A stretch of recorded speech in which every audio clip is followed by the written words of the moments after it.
xibaar yu wér te wóor ca tàng-tàng ba abonnez-vous pour ngeen di mën di jot suñuy vidéo.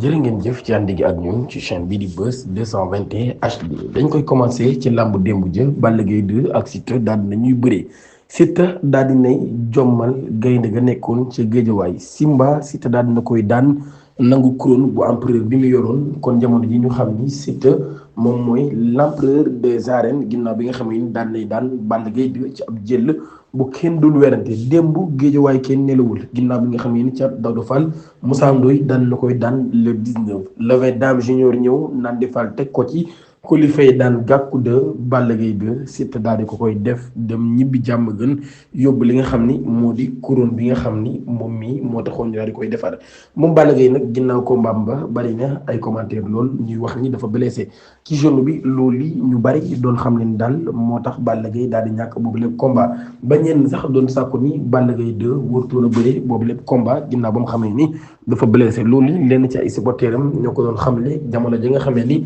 ñu nga nekk ci ay stade ba di xamle ana lan moo tax Balla Gaye 2 di bëree boobu lépp combat ginnaaw bi nga xamee ni wéerul wala nekkul en forme loolu yi daal bokkoon na ci ñuy doon laajte dañuy jàll ba tey seen café actu ci loolu li ci la ñuy ñëw jàpp ambiance bu électrique moo amoon ci stade Léopold Sédar Senghor loolu yi daal di ginnaaw bi nga xamee ni Génération Foot daal nay remporté dimanche 3e coupe du Sénégal daal di nag gagné ki nga xam ne moo di Jaraaf bu Dakar score ba nekk 1-0 mu nekk nag ab but boo xam ne moo daal di am ci rencontre bi ci 15e minute bi la daal di amee Abdoulaye Agne Ba moom moo ko daal di dugal ginnaaw ab interception boo xam ne Ibrahima Diallo moom moo ko daal di def ci loolu nag daal moo tax kon ñoom ñi ñu daal di gagné ginnaaw bi nga xamee ni ñoom ñi nekkoon nañ daal nañ koy gagné woon 2015 ak 2018 mu daal di nekk nag kon ay at yoo xam ne ñu ngi koy gagné waaye daal nañ koy gagné waat kon ci atum 2025 bii malgré nag ab net domination boo xam ne Jaraaf daan na koy amaloon ci kaw ci ñoom seen kaw ci deuxième période bi muy deuxième mi-temps bi mu am ay occasion yu bare bari yoo xam ne dañ ko daal di raté waaye nag daal ba tey défense bi daan nañu woon placé bu baax a baax ñoom défense bu Génération Foot bi ginnaaw ba nag ñu daal di fexe ba jàmmaarloo ak ñoom ba fexe daal di am dam ci seen kaw ginnaaw ba tey dañuy ñëw ci ab opération douanière lu toll ci 3,5 milliards de francs CFA ci faux billets du médicament ak ay médicaments la ñu daal teg loxo douane sénégalais mi ngi poursuivre bu baax a baax offensive bi muy def lu ñeel mbirum criminalité économique avec des résultats spectaculaires entre fin juin et début juillet 2025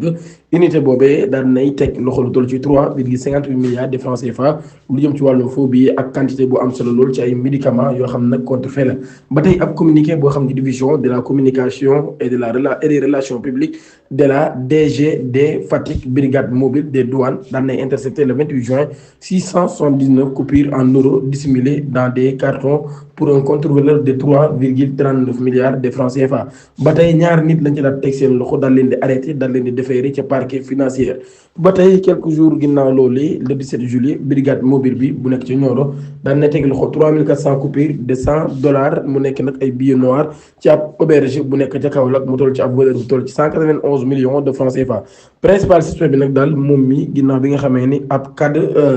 ab cadrage nerf la daan nañ koy teg loxo daal koy jébbal li nga xam ne moo di yoon ba tey mu nekk ak opération boo xam nag bu amoon solo lool xewoon ci Kaolack visite officielle le président de l'Assemblée nationale du Vietnam ñu ngi koy xaar ci réewum Sénégal Tran Man lay wéyoo président de l'Assemblée nationale de la République populaire de Vietnam dina amal ab visite officielle boo xam ne dina toll ci 72 heures maanaam ñetti fan war a commencé mardi ñaar fukki fan ak ñaar ci weeru juillet atum 2025 ginnaaw bi nga xamee ne homologue bu Sénégal bi di El Malick Ndiaye moo ko daal di invité ci ab communiqué boo xam ne direction de la communication de l'Assemblée nationale daan nañ koy def dinañ ko dalal ci aéroport international Blaise Diagne bu nekk ca Diass ginnaaw ba nag ñu daal di débuté ab série d'activités diplomatiques ci lendemain bi nag moom Tran Man mi dina dem am tête-à-tête ak El Malick Ndiaye ci siège de l'Assemblée nationale ginnaaw bu 9h jotee muy juróom-ñeenti waxtu ci suba gi mu nekk ab rencontre boo xam ne nag ab signature doon mémorandum dina ci bokk mu nekk nag loo xam ne ab mémorandum lay doon ngir renforcer coopération yi am entre ñaari institutions parlementaires yooyu mu nekk ñaari réew loolu nag dina marqué ab étape bu am solo lool ci relation bilatérale yi ñu am entre le Sénégal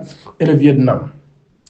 Thiès, le projet de la nouvelle ville déclaré d'utilité publique par l'État. Le gouvernement sénégalais a déclaré officiellement utilité publique le projet de réaménagement de la nouvelle ville de Thiès ginnaaw bi nga xam ne ab grave irrégularité daan nay am daal koy révélé par la direction générale de la surveillance et des contrôles de l'occupation des sols du DG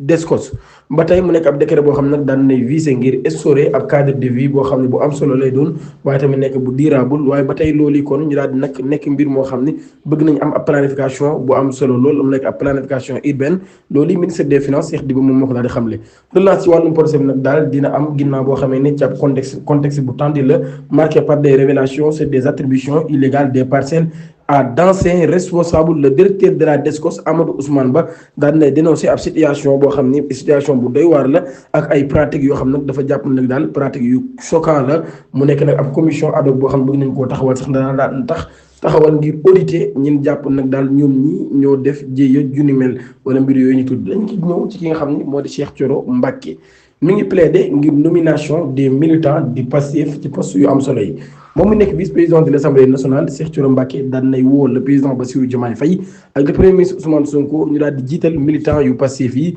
ngir l'attribution des postes de responsabilité au sein de l'État mu nekk ay postes de responsabilité yoo xam ne daal nee na dañ koo war a jox bu baax a baax militants yi nga xam ni ñoo bokk Pastef te ñoom ñoo doon xeex pour le projet politique ci moment yi nga xam moom la gënoon a métti neen nag daal bu fekkee loolu dafay impliqué sax ñu éloigné alliés yi maanaam daal ñu daal di kon taxalikoo ak alliés yi bokkoon ci coalition bu Diomaye bi daal di koy def loolu daal di xam ne ci RTS moom député bi ba tey daan na insisté bu baax a baax ci nécessité boo xam ni dañu koo am ngir récompenser engagement bi nga xam ni ñu doon xeex ci wàllum combat boobu yi dañ koo am ba tey daal moom mi muy wax ne ñenn ñi dem nañ sax ba seen carrière daal di ci yàqu wala sax ñu daal di perte li nga xam ni moo di seen liberté ba tey moom mi daal mu jàpp ni pouvoir bi kon jamono ji parti bi nga xam ni ñoom ñoo ko gagné ñoom ñoo ko daal di moom mu wax nag ba tey ci wóolute gi nga xam ni sénégalais yi dañ koo wóolu ñi nga xam ni ñoom lañ dénk loolu yi dañ cee war a am li nga xam ne moo di satisfaction ba tey daal mi nga xam ne ne loolu yi moo leen di yóbbu nag ñu daal leen di moo leen di yóbbu ci ñu daal leen di mën a sanctionné ba tey moom Cheikh Thioro mii nag daal mi ngi xamle ba tey ni jàpp gi nga xam ni jàpp nañ ko l'ancien ministre Moustapha Diop loolu yi moom ginnaaw ba ñuy def levée immunité parlementaire am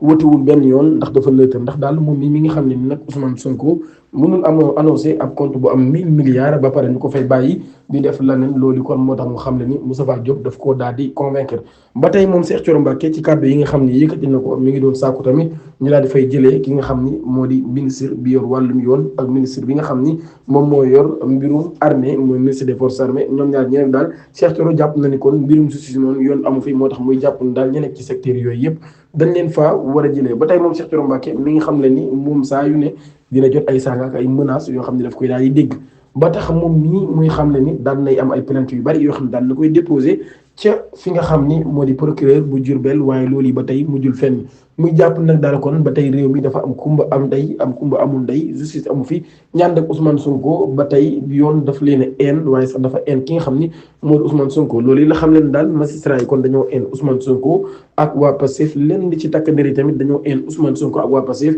loolu yi day kàddu yoo xam ne Cheikh Thioro moom moo ko daal di xamle di leen jaajëfal baax a baax ci ànd gi ak ñun di leen jox di daje ba ëllëg incha allah jërë ngeen jëf